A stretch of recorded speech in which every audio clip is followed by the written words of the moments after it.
possível perder a salvação? Bom, vocês sabem que o medo é uma realidade para muitas pessoas. E em relação a Deus, o medo é uma realidade constante que dói mais do que outros medos. Porque para muita gente a salvação é algo que se conquista, é algo que se precisa de um esforço humano para alcançar. Então o medo existe porque a gente nunca sabe se esse esforço foi o suficiente ou não. Para outros que entendem que Deus dá a salvação, mas daí você precisa manter um esforço, ou ter um esforço para manter a salvação, então existe medo aí também. Porque e se eu não fizer tudo certinho, e se eu perco ela? E se eu perder a salvação? Aí tem esse medo, o medo de as coisas não ficarem bem com o Senhor, e daí, se a gente morre na hora errada, sabia que tem muita gente que tem medo disso? Porque entende assim, eu não posso andar em pecado, se eu andar em pecado eu perco a salvação. Aí fica aquele medo, mas e se Cristo vier bem na hora que eu estiver aprontando? Então, a vida de muitos cristãos, ainda hoje, é uma vida de medo. Medo de Deus, medo de não fazer o suficiente, medo de não fazer o certo, medo afinal de perder a salvação. Então, vem a pergunta, é possível ou não é possível perder a salvação? Eu gostaria de colocar 4 coisas diferentes hoje. Nós vamos olhar 4 argumentos hoje, e eu acredito que com todos eles vocês vão observar a mesma resposta, de que não é possível perder a salvação. Aham, recebi alguns olhares, era isso que eu estava esperando mesmo. Vamos lá. Agora a dificuldade está comigo em provar isso, né? A salvação não se pode perder, número 1, porque a salvação é eterna. Romanos 6:23 nos fala do salário do pecado, mas depois fala do contraste. Vocês já repararam esse belo contraste ali? Diz assim, pois o salário do pecado, Romanos 6:23, o salário do pecado é a morte. Mas, o contraste, mas o oposto de salário, dom gratuito, é o oposto de salário. Salário é o que você merece, você conquistou ali pelo seu esforço. Agora tem um presente de graça aqui, é o oposto. Então ele fala, o salário do pecado é a morte, mas o dom gratuito de Deus é o contrário da morte, certo? É a vida eterna em Cristo Jesus, nosso Senhor. Que tipo de vida é este? É esta? Essa vida é o quê? Eterna. Bom, tem muita gente que fala, não, mas essa palavra eterna aí não quer dizer assim, para sempre. Só quer dizer um tempão. O curioso é que não fui eu. O curioso é que esta palavra eterna é usada para descrever a Deus. Se a salvação não é eterna, então Deus também não é. Deixa eu mostrar. Vamos para Romanos 1:20, que fala do nosso Deus nesses termos. Você vai observar a seguinte frase: porque os atributos invisíveis de Deus, assim o seu eterno poder, como também a sua própria divindade.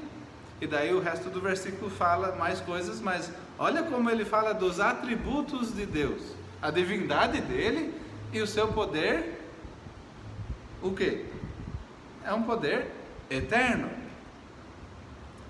Assim, se a vida eterna que Deus dá não é para sempre, então o poder dele também não é? É isso que estamos dizendo? Vocês estão acompanhando a lógica? Outra passagem, Romanos 16, 26. Eu não vou ler o versículo todo, mas tem uma expressão nesse versículo, que é o mandamento do Deus eterno. Ele nos dá a vida eterna, mas nós podemos perder a vida eterna? Então essa vida não é eterna, é temporária? Ela só poderia ser temporária se Deus, o Deus eterno, também não fosse para sempre. Mas Deus é eterno, Ele é para sempre. Se tivesse uma outra vida que fosse eterna, a gente ganha nova vida, só tem um tipo de vida para ganhar, que é a eterna. Muito bem colocado, só há um tipo de vida para ganharmos. É a vida que Ele nos dá, que é a vida eterna. Então assim, é para sempre. Mas isso é só para começar a dar aquela pulguinha atrás da orelha. Até agora eu acredito que vocês não sentiram assim, fechou o assunto, agora está resolvido. Ficou a pulguinha, né? Vamos para o próximo. A salvação não se perde, porque a salvação é um presente divino. É um presente, é um dom. Não é um presente de aniversário que às vezes as pessoas dão por obrigação, sabe como é? Cultura, né? Aí você é convidado, aí você fala, eita, mas eu nem conheço essa criança direito, e agora eu tenho que levar um brinquedo para ele? E se eu levar o brinquedo errado? Aí fica aquela agonia de escolher um presente que você não quer dar. Bom, vocês não são assim, vocês são pessoas boas, generosas, eu sou assim, eu sou ruim. Então, fico aí naquela briga, né? Mas como assim? Não é esse tipo de situação. Veja que Deus, Ele dá um presente porque Ele quis. Não tem a ver com uma tradição e com uma data e com um convite que não foi esperado. Ele dá a salvação como um dom, como um presente, porque Ele quer. E aí nós temos não só o que já lemos ali, né? O salário do pecado é a morte, mas o dom gratuito de Deus, né? Presente de graça de Deus, é a vida eterna. Já vimos isso, mas temos Efésios 2 também conhecido, né? Efésios 2, versículo 8, porque pela graça sois salvos por meio da fé, e isto referindo-se à salvação, aqui o assunto é a salvação. Pela graça vocês são salvos, é esse que é o assunto, salvação. Por meio da fé, isso não vem de vós, é dom de Deus. Não vem do nosso esforço, é algo que Deus dá, é um presente de Deus. E aí fala, não vem das obras, não é algo que você vai conquistar ou merecer, certo? Não vem das obras, para que ninguém se glorie. Agora, pega esse versículo que deixa claro que a salvação é um dom. Pega isso. A salvação é um presente, certo? Pega esse conceito e compara agora com Romanos 11, 29, que diz, pois os dons de Deus e o seu chamado nunca podem ser revogados. Se você era ruim como eu era quando eu era criança, você já passou pela situação de dar um presentinho para o seu amiguinho. E quando você viu que ele não estava brincando direito com o presentinho, você foi lá e tomou de volta. Que presente é esse? É muito desagradável essa sensação. Você recebeu, está todo feliz, opa, vou brincar aqui, daqui a pouco é arrancado da sua mão. Mas como assim? Deus faz isso? De acordo com este texto, existe alguma condição em que Deus, Ele dá alguma coisa, mas depois Ele puxa e toma de volta? A palavra nunca esclarece esse assunto. Os dons de Deus e o seu chamamento são irrevogáveis, em outra tradução, irrevogáveis. Ele não volta atrás, não tem retorno. Ele deu, está dado. É maravilhoso saber que Deus não muda de ideia baseado no que fazemos, mesmo porque isso não faria o menor sentido também. Como que Deus não sabe o que eu vou fazer amanhã? Como que Deus me dá uma coisa hoje, mas Ele fica assim, agora eu vou ficar olhando, porque se Ele não mandar certinho, eu vou tomar de volta. Ele não sabe o que eu vou passar amanhã? Ele não sabe de tudo isso já? Pois Ele sabe. Não faz sentido. Mas, agora que tem pulgas atrás das duas orelhas e elas estão fazendo uma barulheira, vamos para o terceiro argumento, que fala da garantia de salvação. Quando Deus dá como um presente a salvação, ela vem com alguma espécie de garantia? Vamos abrir em Efésios capítulo 1, versículo 13 e 14, que diz: nele, quando vocês ouviram e creram na palavra da verdade, o evangelho que os salvou.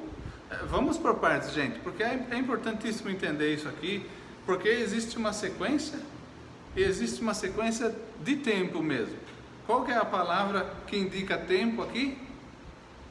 É a segunda. Nele, quando, isso é uma palavra de tempo, certo? Relativa ao tempo. Então, quando? Quando o quê? Qual que é a sequência aqui? Bom, quando vocês o quê? Ouviram. Ouvir e crer é a mesma coisa? Não. Então agora já é o próximo passo. E creram. Em algumas outras traduções ele deixa o e creram para colocar em outra parte da frase. E está certo, é uma forma correta também de traduzir do grego para o português. Mas de qualquer forma temos duas etapas aqui. Primeiro a gente ouve, e daí a gente toma uma decisão se vai acreditar que é verdade mesmo, ou se vai recusar aquilo e achar, não, isso aí não é verdade não. Não é assim? Beleza, então quando vocês ouviram e creram na palavra da verdade, o evangelho. Agora eu me assustei. Voltando, quando vocês ouviram e creram na palavra da verdade, o evangelho que os salvou, qual que é a sequência? O que acontece depois? Vocês foram selados com o Espírito Santo da promessa. Ok, vamos então pela sequência. Vem um cara e anuncia para mim, pô, é o seguinte, você aí é imundo, certo? Certo. Cheio de pecado, certo? Certo. Você merece castigo, certo? Certo. Mas Deus te ama. E lá atrás Ele já cuidou disso. Mandou a Cristo Jesus, pagou pelos seus pecados na cruz. E te oferece o dom da vida eterna, a salvação, o perdão dos seus pecados. Se você acreditar nele. Você acredita, que Jesus Cristo morreu pelos seus pecados? O que Ele fez? Ele anunciou. Eu ouvi o evangelho. Agora eu tenho que tomar uma decisão. Lógico, um amor desses, quem quer falta de senso para falar, não quero não, obrigado, estou bem. Eu aceito, eu creio que Cristo pagou pelos meus pecados. O que acontece naquele momento? De acordo com essa sequência, eu ouvi, eu criei, eu o quê? Eu recebi um selo. Isso não é eu quem faço, tá? Aqui está claro. Vocês foram, está no passivo, né? A ação foi feita a eles. Vocês foram selados com o Santo Espírito da promessa.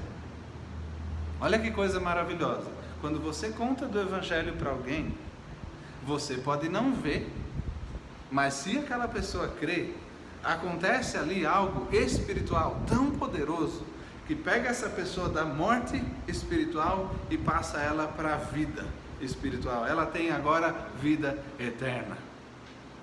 Aconteceu um milagre de grandes proporções através do seu trabalho de falar do Evangelho da salvação. Então é maravilhoso. A gente não vê, mas não precisa ver para crer, certo? E aqui ele diz, é assim, você ouviu, você creu, você foi selado. Selado com o Santo Espírito da promessa. O versículo seguinte, 14, diz que é esse selo, o Espírito Santo, né, é a garantia, em outras traduções, o penhor, né? É a garantia da nossa herança até a redenção daqueles que pertencem a Deus, para o louvor da sua glória. Está aí uma das coisas que está certo que faremos na eternidade. Louvar a Deus é parte do serviço eterno e maravilhoso. Falar de coisa boa não cansa, né? Mas aqui, voltando ao versículo 14 de novo, que é a garantia da nossa herança até a redenção daqueles que pertencem a Deus. Redenção, resgate, certo? Vem vindo um dia aí onde nós seremos libertados completamente até da presença do pecado, não é mesmo? É esse dia que está falando aqui. Até o dia do arrebatamento, até o dia do Senhor vir buscar o que é dele. É a nossa... nós pertencemos a Deus, certo? E aqui nós temos uma herança prometida. Quem que herda? Eu gosto de perguntar isso. Quem que é herdeiro? Ô Wesley, uma pergunta para você. Daqui a uns 50, 60, 70, 80 anos, quando você vier a bater com as 10 finalmente, eu vou ganhar herança? Eu ganho herança do Wesley? Por que não? Porque eu não sou filho. Quem herda é filho. Aqui está embutido, sem dizer, mas está embutido esta realidade de que quando um incrédulo, um não crente, ouve do Evangelho e decide crer, ele é selado por Deus e ele passa a ter herança, e até ele receber essa herança, ele tem o selo como garantia. A sua geladeira que você comprou e deu aquela, você falou assim, eu estou gastando muito numa geladeira, é melhor que a garantia não seja de pouquinho só, eu vou estender. Sabe a garantia estendida? Aí você estende a garantia, pronto, se acontecer qualquer coisa aí nos próximos 5 anos, está tudo dentro da garantia. Essa geladeira sua, a garantia é tão boa quanto essa garantia aqui? Você sabe que nós não temos data para a vinda de Deus para resgatar aqueles que pertencem a Ele. Não tem data, não sabemos quando é. Deus sabe, mas nós não sabemos.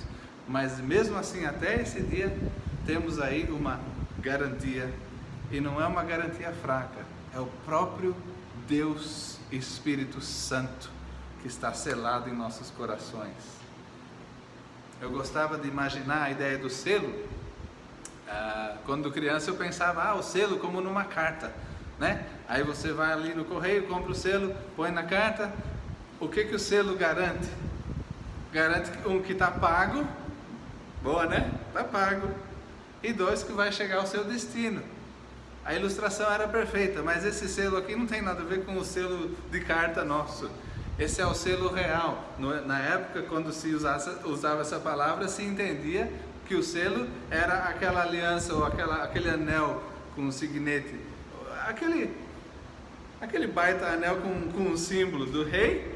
E o rei, quando decretava alguma coisa, era tudo escrito, então ele era dobrado ou enrolado esse papel, derramava uma cera quente e se selava com o anel do rei. Ali aquilo ficava selado e representava a autoridade do rei. Qual que era a pena para quem resolvesse abrir aquilo, sendo que o documento não era para aquela pessoa? Sim, pena máxima. Não tem autorização. Isso aqui é para tal pessoa, só ela pode abrir. Pois aqui nós temos o selo real divino do Rei dos Reis. Quem que pode romper esse selo? É garantia, gente. É a melhor e mais forte garantia de toda a face da terra e de todo o universo. Então vem cá. Se Deus nos dá a garantia da salvação, que nós vamos herdar o que é nosso, que agora somos filhos e temos esse direito, porque nós pertencemos a Deus, é possível perder a salvação? Romper esse selo? Gente, o pensamento, isso nos leva ao nosso quarto ponto, para remover todas as pulgas e as dúvidas também. O pensamento de que é possível perder a salvação só acompanha um ensinamento de que a salvação é por obras. Se a salvação é de fato por obras, ou vamos traduzir, se a salvação depende da minha conduta e o meu comportamento, então faz sentido que eu possa perdê-la, sim, porque se eu não me comportar corretamente, então eu posso vir a perder a salvação. Aí faz sentido. Se a salvação fosse baseada no meu esforço e na minha conduta, beleza, então vamos falar, tem sim, tem perda de salvação. Mas a salvação é baseada na nossa conduta? Vamos pegar alguns versículos aqui das cartas do apóstolo Paulo, que ele escreveu vindo da parte de Deus e sendo anunciado para os gentios. Nós somos gentios. O que diz em Romanos no capítulo 5, versículo 1? Tendo sido, pois, justificados pelo nosso esforço, temos paz condicional com Deus se andarmos certinho. É uma piada, não é o que está escrito. Esse é um ensinamento comum no cristianismo. Isso existe. O que eu falei, eu torci aqui, não é bem o que está escrito, né? Mas é um ensinamento comum. O ensinamento de que a nossa paz com Deus é tênue. Se você abusar, ele já fica bravo de novo, já não tem mais paz. Esse relacionamento já quebra tudo de novo. É assim? Não de acordo com o que está escrito. Tendo sido, pois, justificados pela fé, temos paz com Deus, por nosso Senhor Jesus Cristo. O que seria a conclusão de Romanos 3 ali, tudinho, a conclusão? Romanos 3, 28 é a conclusão do capítulo 3, e ele fala, pois sustentamos que o homem é justificado pela fé, independente da obediência à lei. Não faz diferença se ele faz tudo certinho ou se ele faz tudo erradinho. A justificação é pela fé em Cristo e no que Cristo fez, e não no que nós fazemos. 1 Coríntios capítulo 1, versículo 21 diz: visto que na sabedoria de Deus o mundo não o conheceu por meio da sabedoria humana, agradou a Deus salvar aqueles que creem por meio da loucura da pregação. Essa passagem é muito boa. Depois pega para ler tudo. Pega o capítulo 1 todinho de 1 Coríntios, avança no segundo, vai embora, você vai gostar. Mas esse parágrafo aqui, onde está esse versículo, é show de bola, é muito bom. A ideia aqui é simples. Deus está mostrando para o homem que a sabedoria do homem, toda a sabedoria que o homem acha que alcança, tudo aquilo que é grande sapiência, não é nada. É burrice, é tolice diante da sabedoria de Deus. E daí nesse versículo em particular, o que foi a sabedoria de Deus? Qual que foi a jogada dele? Já que pela sabedoria o homem não me conhece, já que pelos seus mais sábios, os seus melhores, as mentes mais brilhantes humanas, eles não alcançam a mim, eles não chegam a mim, então eu vou dar o evangelho da salvação, eu vou colocar a salvação ao acesso de todos, pelo método mais tonto que já tem, que já foi inventado, que é alguém abrir a boca e ficar falando, anunciando, é assim que a gente é salvo, arrependa-se. Percebe? Acho tão engraçado isso. O cara fica ali em pé, numa praça, e começa a falar aos quatro ventos, passa um, passa outro, um para ouvir, curioso, sabe como é a natureza humana, o outro, não tenho tempo para isso, estou com pressa, passa direto. Todo mundo, mesmo quem está parado, ouvindo, acha o cara louco, não é verdade? Quando você para ouvir um desses caras, você está achando que ele é louco, porque você não faria isso, de ficar ali em pé na frente de todo mundo falando essas coisas, faria? Então, até a gente acha, não, esse cara é tolo, e no entanto, a simplicidade de uma pessoa anunciar, verbalmente falar e pregar a mensagem de Deus, não requer todo aquele estudo, aquela sabedoria humana, né? Só requer passar fielmente o que está escrito. Deus escolheu isso, o método simples, para dar a rasteira no homem que se acha tão sábio e por meio da sua sabedoria não chega até Deus. Bom, qual que é a sabedoria humana mais clássica em relação à salvação? Eu sou sujo e cheio de pecado, mas se eu me esforçar e fazer bastante coisa boa, vocês sabem onde eu estou chegando com isso, né? Isso aí é a sabedoria humana. O homem pensa, eu tenho sim como merecer o meu próprio perdão. É sabedoria humana achar que os meus pecados são tão pequenos que se eu colocar numa balança e comparar com todas as coisas boas que eu fiz nessa vida, como eu sou bom para os outros, com certeza vai pesar mais na balança, de forma que o bem que eu fiz vai deixar o mal assim, desconsidera. É sabedoria humana achar que Deus, mesmo sendo justo, poderia deixar passar certas injustiças por causa de tanta coisa boa sendo feita. Não é assim que funciona a corrupção? A corrupção que falamos tão mal em todos os momentos. A gente fala do governo, né? O governo corrupto roubando o nosso dinheiro. Esse é o dinheiro do povo, isso não se faz, está errado. E daí, quando não é conveniente atender um telefonema, porque é relativo a uma certa cobrança e eu não tenho, o que eu, como um ser humano típico, faço? Fala que eu não estou aqui.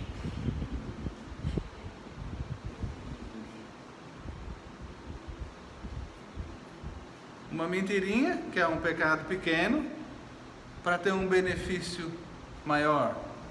Porque o benefício maior justifica a pequena mentira. Não justifica, não.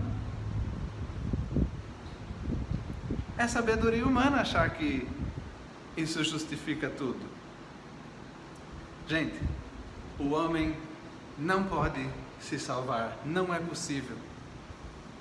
O homem não pode deixar de pecar, e mesmo se ele conseguisse parar de pecar totalmente e nunca pecar nunca mais, ainda tem toda a culpa dos pecados até aquele momento em que ele finalmente teria supostamente conseguido parar de pecar. E essa culpa, não é justo que um juiz, como Deus, um juiz justo, finja que não viu porque fez coisa boa. Isso é corrupção. Deus não é corruptível assim. Deus não se pode comprar dessa forma. Era necessário o castigo de todos os pecados. E é por isso que a salvação é nos oferecida independente do nosso esforço. Porque só um poderia fazer a obra da cruz, Jesus Cristo. Nós não temos como alcançar a salvação. Então, se você vivia com esse medo, ou se você conhece pessoas que vivem debaixo desse medo constante de e agora? Fiz certinho? Não fiz certinho? Como que vai ser? Se Deus vier hoje à noite, pelo fato de que eu pequei feio hoje e ainda não consertei a situação, será que eu vou para o inferno daí? Sabe esse medo de perder a salvação? que muitos têm, se você é um desses ou se você conhece alguém assim, por favor, leve em consideração a própria natureza da salvação oferecida por Deus. Pela graça somos salvos. Não é pelo esforço, não é pelo merecimento, é por graça. Se é necessário ter uma conduta assim, assim, assim, para manter a salvação, então ela não é pela graça. É? Se para alcançar a salvação eu preciso fazer 1000 benfeitorias, não se pode dizer, aliás, Deus não poderia dizer, é um presente para você. Presente nada, isso me custou muito esforço. Não é o que nós diríamos? E no entanto, ninguém há de se gloriar. Nunca vai ter alguém que vai falar para Deus, me custou muito, pode ir passando aí. Ou então, pode abrindo a porta do céu que eu vou entrar porque eu mereço. Não vai acontecer isso nunca. Todos nós estaremos entrando nos céus com gratidão, sabendo que não merecemos, mas gratos que Ele nos amou mesmo assim. A salvação, meus queridos, é eterna, sim. Agora, se você quiser pegar versículos bíblicos para me mostrar que a salvação se pode perder por causa de uma conduta errada, fique ciente que eu tenho mais um monte para lhe mostrar a mesma coisa. Se você falar de Mateus 19, o jovem rico, eu ainda tenho Ezequiel 18. Eu tenho um monte de passagens para lhe mostrar no Velho Testamento, antes da cruz, que debaixo da lei era necessário perseverar em fazer o bem, porque a salvação não era, como a gente aprendeu hoje, um evento. A salvação toda era um processo. Antes de Cristo morrer na cruz, os pecados não eram pagos, eles eram cobertos. É este o sentido da palavra, muito comum no Velho Testamento, fazer expiação. Era feito expiação através do sangue dos animais que eram sacrificados. Expiação é cobrir. E é por isso que em Romanos 3:26, Deus fala dos pecados anteriormente deixados impunes. Impunes. Eles não foram pagos. Eles foram expiados. Eles foram cobertos pelos sacrifícios de animais. Mas eles não foram pagos. Quem pagou foi Jesus Cristo. E por isso que depois da cruz, Deus mesmo é que anuncia coisas diferentes daquelas que a gente vê nas escrituras dele, a mesma pessoa, mas para outra época. Então, a confusão que surge nessa questão da perda de salvação, ou ela vem por causa de sabedoria humana. Na verdade não é nem sabedoria humana, é orgulho mesmo, é achar que a gente pode, que nós vamos fazer do nosso jeito e vai dar certo e Deus vai aceitar. É orgulho, é soberba. Ou vem daí, ou vem de confusão entre passagens veterotestamentárias e passagens, qual que é a palavra rica para isso? Já esqueci. Novo testamentárias. Eu gastei o meu vocabulário todinho agora. Existe essa confusão. É possível uma pessoa abrir a Bíblia e falar, uia, nossa, mas isso aqui, eita, a coisa está feia. E depois ler nas cartas de Paulo, revelação mais recente de Deus, dada aos gentios, depois de que a cruz já havia sido realizada, e aí vê uma coisa diferente e fala, ué, mas isso aqui não está igual, não? Um dos exemplos que para mim é clássico, não está nas anotações, quem quiser anotar, ganha mais, pontinhos no final. Mas, se você comparar ali, onde o jovem rico em Mateus 19, a partir do versículo 16, ele fala, bom mestre, que faço para alcançar a vida eterna? Vida eterna, mesma coisa que ele quer salvação, certo? Cristo primeiro já dá uma nos dedos dele, porque obviamente ele ele detectou alguma coisa no coração desse rapaz. E ele fala: por que me chamas de bom? Bom só tem um. Não é isso?